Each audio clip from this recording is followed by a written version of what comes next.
ก็ได้แอร์นี่นะครับตอนนี้เราอยู่ที่รันเวย์แคมปิ้งนะที่กลางเต็นท์น่าจะใกล้พัทยาที่สุดแล้วนะอยู่ที่สนามบินหนองปลือทุ่งกลมตันมันหนองปลือก็มีทุ่งกลมตันก็ได้หลายทางแล้วแต่จังหวะเข้ามาก็ต้องดูแผนที่ดีๆนะดู GPS ดีๆเดี๋ยวบางทีจะพาเข้าป่ามันนะเมื่อกี้ก็เข้าป่ามันไปแล้วได้มันมา2 หัว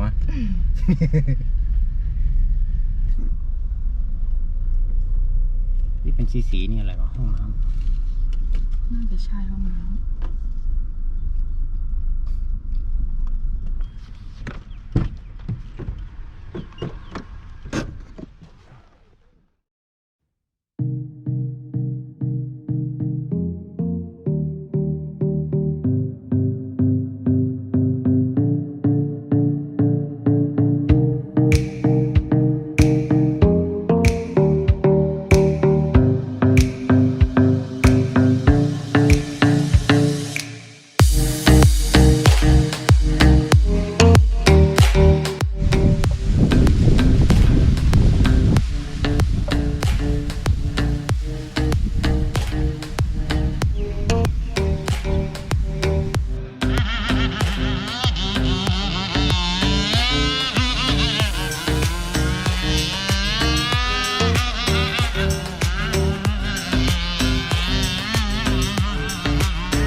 สีชมพูเป็นของผู้หญิงสีฟ้าของผู้ชายมีทุ่งลาเวนเดอร์ด้วย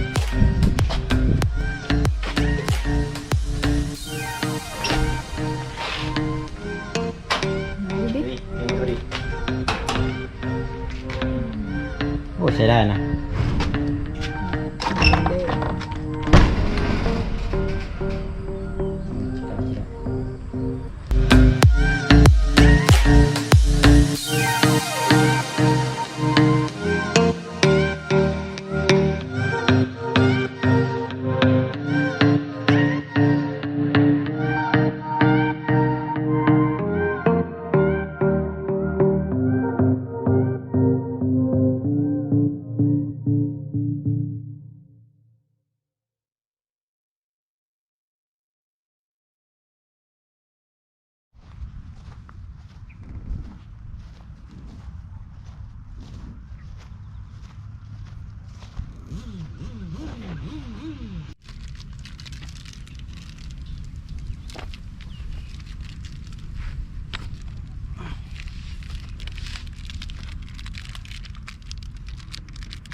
โซนี่มาส่งได้บ่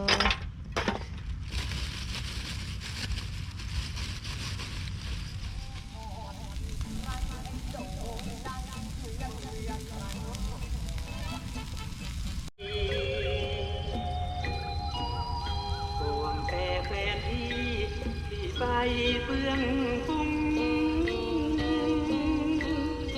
วันเจ้าเพลินเสียเลือนอันนึงปูเบ็ดไว้ไหมอันนั้นนะปูไว้ดีกว่าเบ็ดอ่ะเดี๋ยวนี้เบี่ยงไว้ผมหน่อยดิ หมูเนี่ย หมูสุกเนี่ย เฮ้ยหมูดิบด้วย เนี่ยเลี้ยงไว้ปิดเองเลย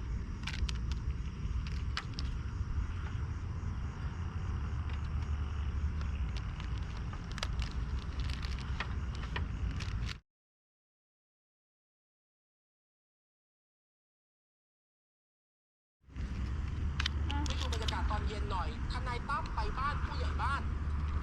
ก็คือพอมาถึงปุ๊บเนี่ยนั่งมันทำให้น้ำหนักเนี่ยมันพุ่งเป้าไปที่ใครไหมเพราะผู้ใหญ่บ้านคุยกับผู้หญิงคนหนึ่งจำได้ใช่ไหมแล้วหลังจากนั้นเนี่ยก็ปรากฏว่าทางก็คือแถวบ้านน้องชมพู่ค่ะใช้เวลาในทีวันที่พานยอมเปิดใจกับเราด้วยนะไม้วันนี้ไปพิสูจน์คุณไม่ได้แจ้งเลยลุงพลแล้วคุณขึ้นมา